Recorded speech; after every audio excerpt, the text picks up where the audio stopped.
Ejuma ne ho ani je nkwenti ensam a eba de di mu akotene bi ene se mfidie bi a ye de monitor hwe se earthquake besi asase wo so bebanom ne ade aban kire se wahye mu kinapa aso ye hwe nam ye ni nsuwansu aso de nhyehyɛ ya foforo kra aba ebeboasa anamontue ewa memo kwan eso na ye do bekɔ ensam foforo mo nso na yakwakwahwe ensam ahodo bi a eboboba efri Ghana National Research Fund na akache sesi asisi kaputu aba ebeboa ma hwehwemu akoso Good board for any Ghana Armed Forces. Womo Edo Monsasha and Kratas. Umbeka bachirimo abua etu galamsi no ase kwa ewo bra and sasia wonuma seno no womo ebabesiesi. SMP kawe nem ho ena yede basedano yede ma KASE3 Ghana Limited sa pass asia manso semu bia eni ho no kas ena wo se do ani kire free cry kwasita male wan sasia o man afana baby ani jesem ne se uni sika utwa ni bumo e ma wakwanya ma utwa ne kakra weni beba ho so na kire se chia wie uni payinfo be din komo e wo 0302963740 0302963740 na on KASE3 Ghana Limited ending komo na blasters efo a ewie ya boabo ye ho be so mo no eye me kwesi blaster meni abna kudus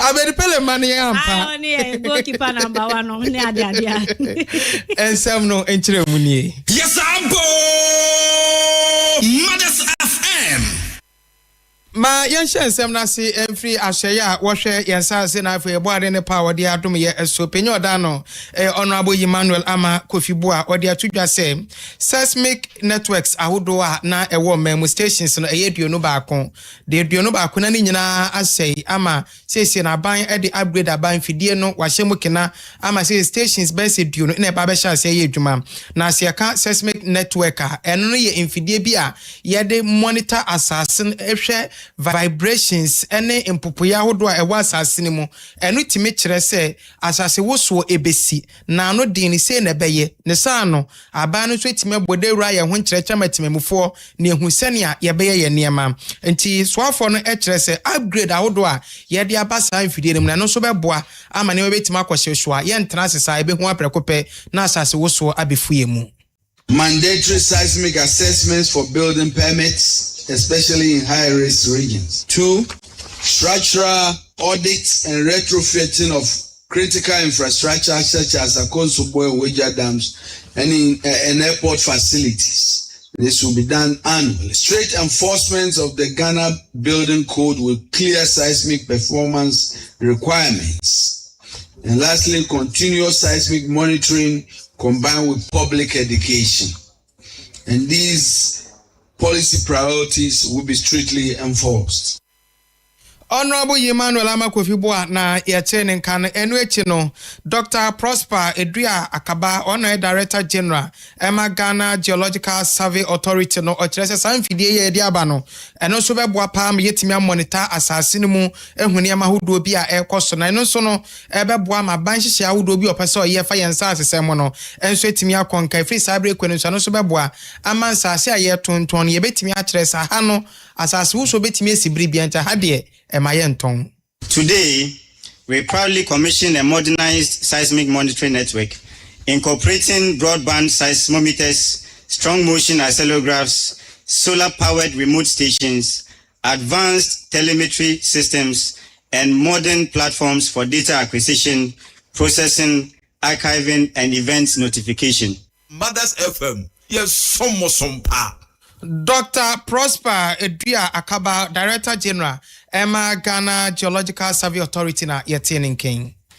United Nations in Kabomko a year ebibimaya wodo ayenso ya share asie ebi yenyina yede ye ho adomana say ye was sustainable development goals no enso asia ni nyina ye kwane ombefa so ato adwene se ne ye be ya ohia bubro ne eniama wodo ayemo amemo kwan so nyina no ye beko ede etia ye oman Ghana edi muntintiman pa eye na senior advisor ede mama mpani e was saje ye de yi ho wone eye aso ye a ehwe yensu anam yesu o ehia enrada ewo nkran pumpini mansami eso ena wapa bibi ho entuma wo kire se we eye enkabo mu a wo pese eye blue economy strategy ena afi eye Ghana sustainable ocean plan wo mo ekabachire mu na wo kabachire mu sa ne so de a na ye ni so ade hunu foforo cry betumi aboa asoye no na esian so etumi akwa akoma ya memo hu nsema fa ne tampa ede efra semi beto ho ena ye nsoafo no so ehwe ensumunam yie eso ne nsuwansu ahodo eso ye mame Amelia Arthur ede akomapa eso mu ekire se sa joint technical committee ya ebe yade a ebe boa wonumpa. Present friends of development, I do not like to refer to you as development partners. I see you as our friends.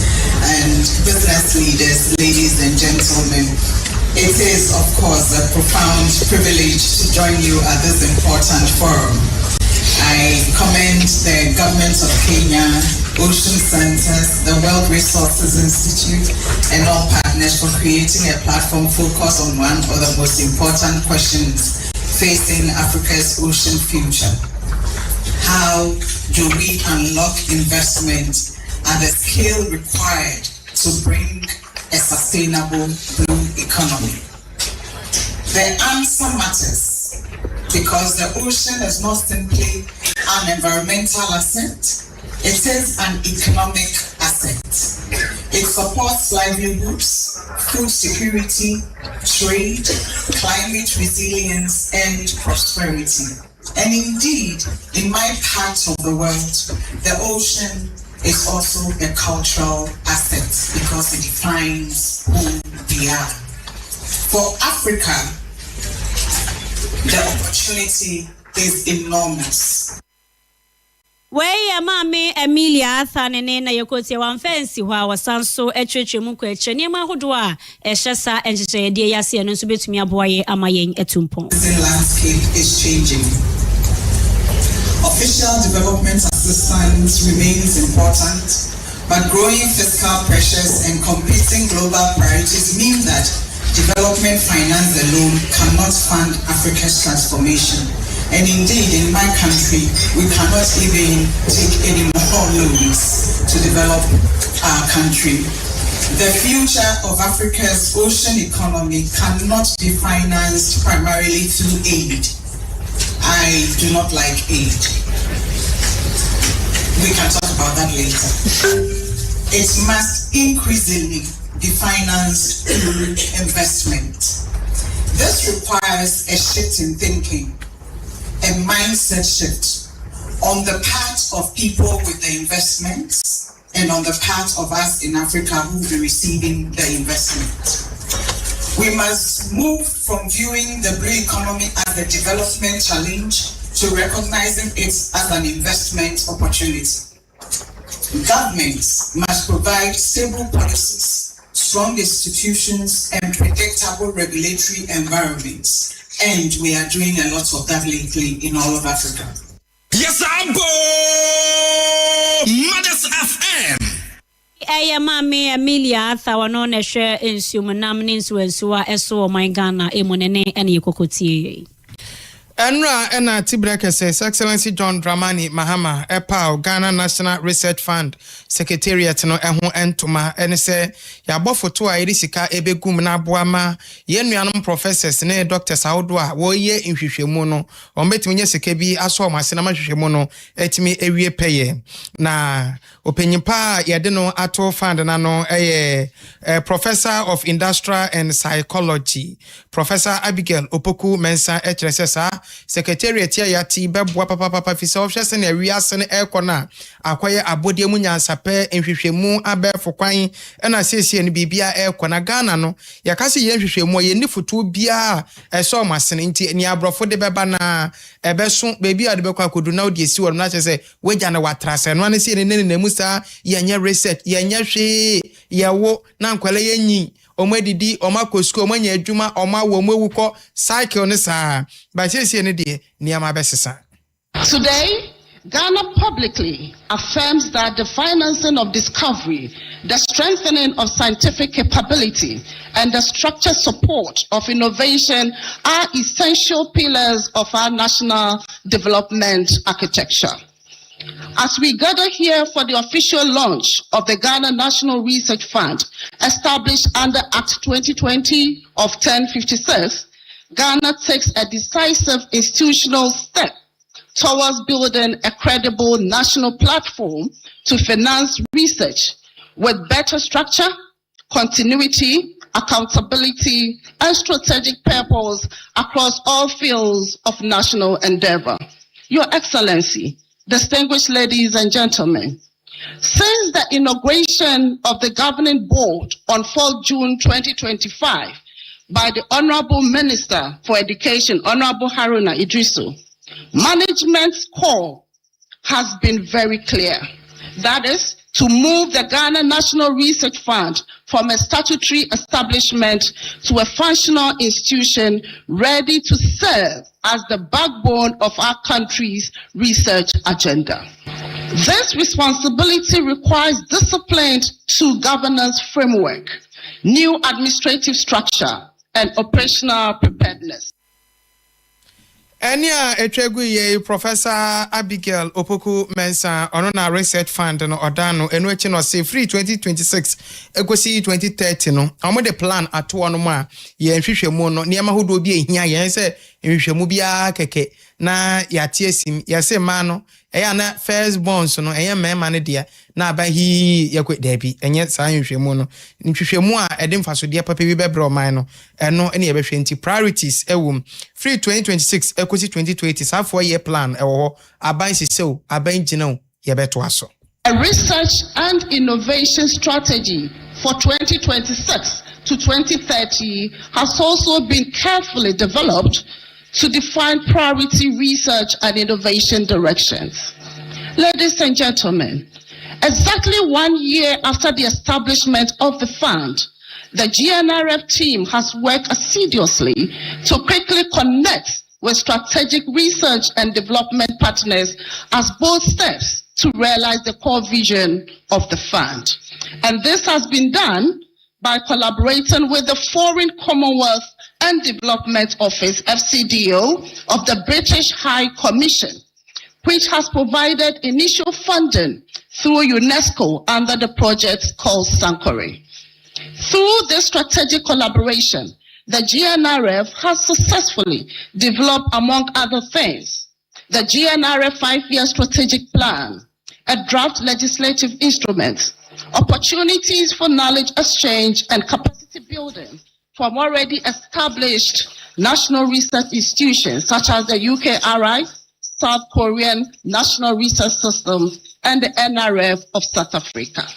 The GNRF website has been developed, as well as the grant management system to support transparent, accountable, and competitive grant management. Mothers FM, yes, some pa. Where Professor Abigail Opoku Mensah. Se upiemu ewo mangana emu odomankoma nipemu no wo boade no wode ne pa bebre e de adom yen ewo eye asase ne mu na mpempena de sika kwakwa apia bone de nchembo ne nyina ewo mu bia ebinom nam kwati kwanso etu na wo mu sey so ene yen sase aban eye de obetumi bia se obetumi abrabra ano ewo eye omangana mu ha na meka e de akwakosi se eye gold board for na chese ba no eye efomagudi etu no wo mu de no eye gold ne dwumadie ena wo mu edie ho dwadie ne ade nyina no eda wonom abem na ebre sei mu de Ghana Gold Board wo mu edo mo nsahye nkrata se entiase apampa ena wo mu ne eye Ghana Armed Forces ena afi Forestry Commission for asensanya wo maje tumu ebedi ho dwuma asika botina etechre eye 27.9 million beautiful choppable Ghana cedis ena wo mu edi ewremu ne nyina ne se ensase no bia ya hodo a eye galamse efomagudi etukwati kwanso de asese ni nyina no mu kofuntuma asase na dada ni aye ni ye se ne ebe ya adwumade e wo se wo mu didie no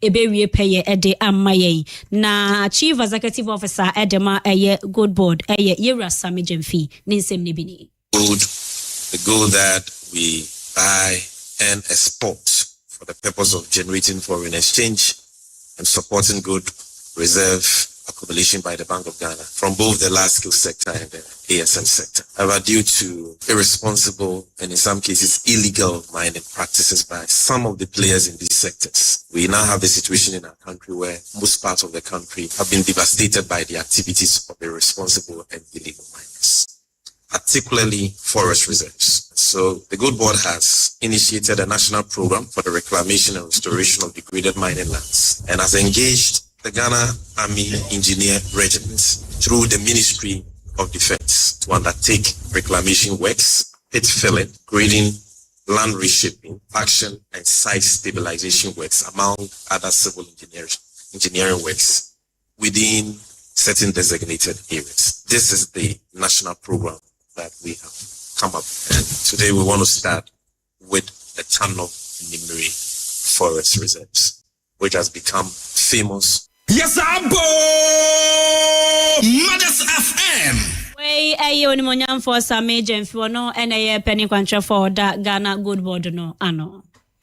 Aban no ewe ni so ade hunu se abefo kwan yafa so edi djuma digitalization ebetretre akọ nkronkuma ene yen ayewo asie ni nyina mu na afa ye koye nim no so mofra dodo na abehunu kwan yafa so ede ICT no edi djuma ne senti no aban ni se otete codes makomako 1 million emebunu nko codes no eye kwan ya befa so a betima fa befo kwan so ye bibi se ye create website se ye create software bi app bi no money ade no eno na codes no efa ho na udu ani kirem ewogomwa west mensin ne emu a omasi ICT and afa digital skill center kase pa na ICT danda de bi esi ho na abontu na mrahye bedwani honorable Richard Ejemensa ene ni mpemfo ka won tikua no makosiesie mu de computers ene ho akade bi ebeboa ama adesua ewie peye akogum na we no eba beboa ama 1 million codes ntete no enso etimi ewie peye na honorable no airpower dwumedie no hontoma no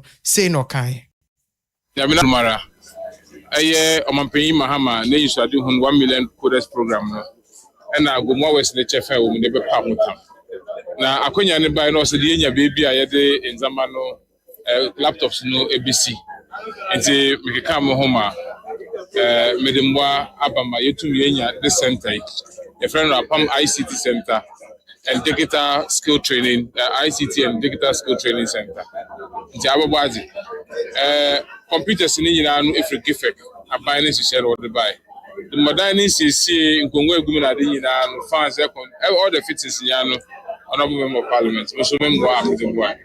Ede amama yemebu no wetuwenya ayesuen hu na ene abefu kwan a wonam do ma edisua de abefu kwan nam do edi yeye na adwuma no yeso yemebu no nyadam skills ni bi yemebu no nkotin obi bia wo biara opedo nyadam diti ni bia no so wetum ayede wanye bi na wetum afado wetum da ye adwuma da boa ye adwuma ni nyina yende sabi abota akwatena adwuma na mo obi so na di ona nam ne suen hu bi do wetum aye adwuma ma ne sa kona no aboa ma eye impunti na kanko ayehwe no so ewi pay ewi ha ye san wo another school commissioner over the rampon KG block.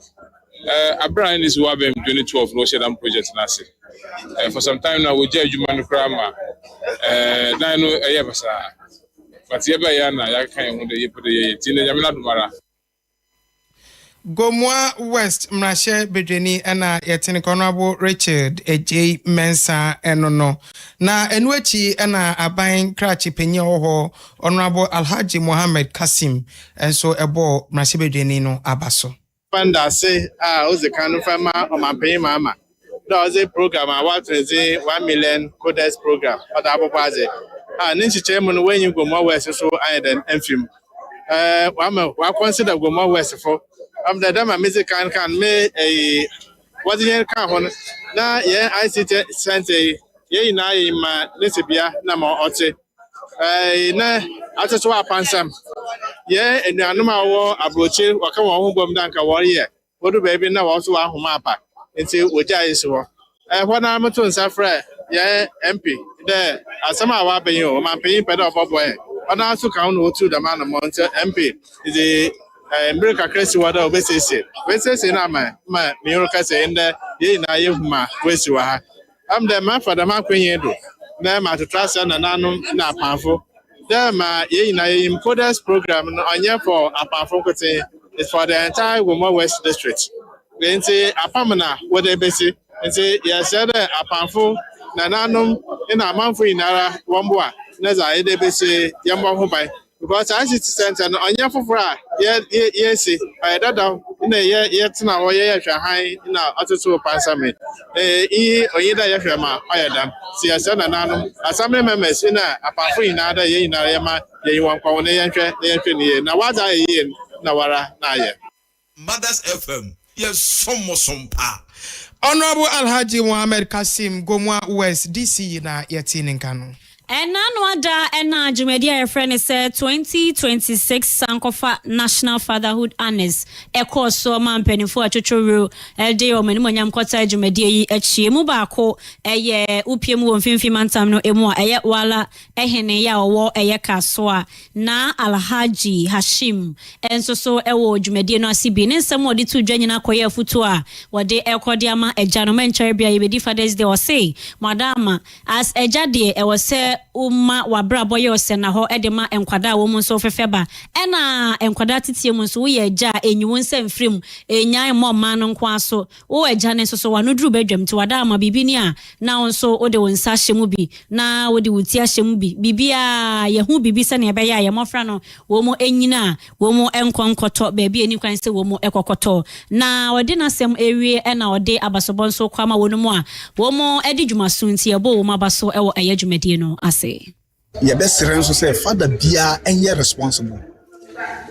responsibility no ejina mbema because so sha fitete na Mother's Day eya na ye refi fathers esan say fathers bi no so irresponsible nti e ma na ye nkaye but this time no mo say fathers are more responsible no na edoso nti no na mpimfo a Sankofa ene ni mpimfo omuto nsa frɛ fathers a omu gidi sɛ omu yɛ responsible ene wom yɛntimi mfrɛ Ghana fo nyina na ya yɛtimi ma yɛ Fathers Day award yi kyerɛ sɛ ya start wo a wo so wobɛbɔ ho Enwachi na executive director Edema Sankofa National Fatherhood Honors onimonyam for Isaac Sankofa training suade hu na tie trenti adwumade se wo mo de hyehyɛ so. Well, I'm a father myself, and I understand how fathers and fatherhood have been neglected when it comes to celebrating the impact that fathers are making. Unlike the mothers, ourselves, Sankofa, we did a big event at National Theatre for Mothers.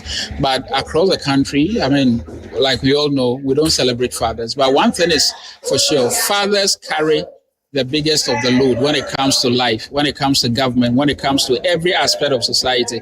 Unfortunately, we don't celebrate them. And so Sankofa Prestige Concert. Ne kwakwa mu no ena onimonyam for Francis Kwenu ya oye president Edema Ghana Youth for Change and Development. And so ebo abaso koma wonu mu a wo mo edi dwumadie ebaye. We organizers no won't expand it to other areas. There are other people ABA they or other areas are over to actually those areas. So there are people in the villages that are impacting life. Owning clan, ABA or not or Mothers FM. Na chese wose wo mo aye ne ha wo mo tro ma hye mo edidru eye biaye ahodo bebre. Yankwansem fufuro mu ehyiamukuno ni bi akoso nkrampompune mantem ye nuanom a cement nkabomku ena wohyiaye Intersem Africa 2026 conference na enumo no ena chairman yoda Chamber of Cement Manufacturers ano editu dwase niama odo a ye de cement de dimu tintin bai pa ba kon clinker no so ye ni bi e wo Ghana ha ye credit flow bi man so ne ye de beba be drew port duties da so shape ne kura wo de ba ehun niama se nwunran ebe wi ase na ma cement ne bo aye den o se afibia be ko na wie ye no cement be se 8 million tons ena ye di si adan ye ne ma hodo pi ewo oman mu 2025 ebe sha ase na cement bo ba ko 65 se peja ko 88 ebi so nam 95 ni nyina ye clinker kro ya na omahu kwanfoforo bi on betimi afa so ye cement na ye nkokra clinker no emfiri obi man so ma ebe yisu ye clay ya no ma dan de ni na etimi de cement eba ne sa ne bo no ebe ba form Problem which is affecting price is linked to the clinker importation.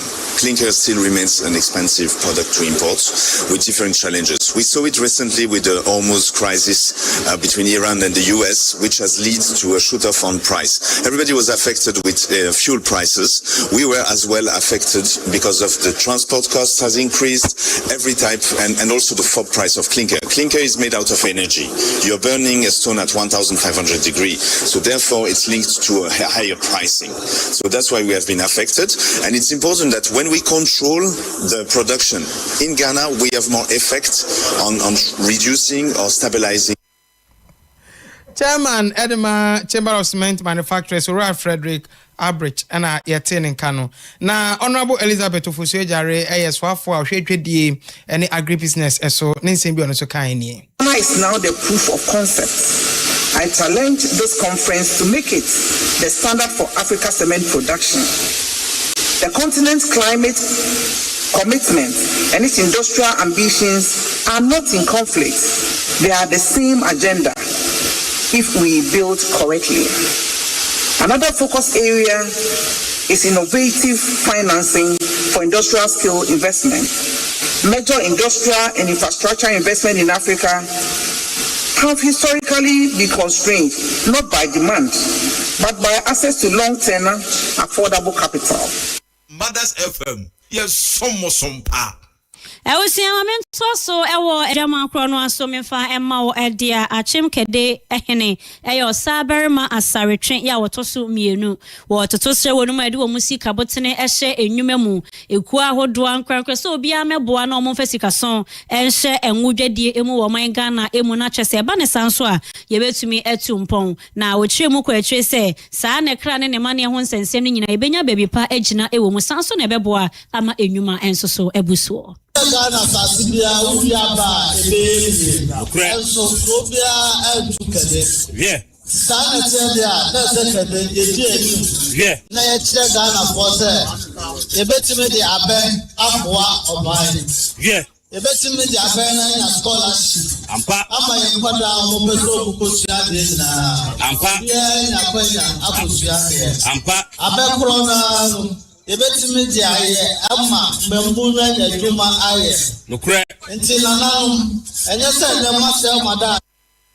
Na Director Edema Council for Scientific and Industrial Research, Oil Palm Research Institute, and so Ura Isaac Dansoya and one of Hundrumedie B Eda Winuma Bemo, no so chemo how Hodoa, Aya Winum FMO. Open back one said research no sika sika fama sika aban edi room no e was from kakra aban etua researchers no ka but say oh yes can odi area research ma o may goods and services said America go try ka buy research dia say yes can edi abo research ma e no from kakra into hono me sra ban say o try ni metre don first pen go Malaysia.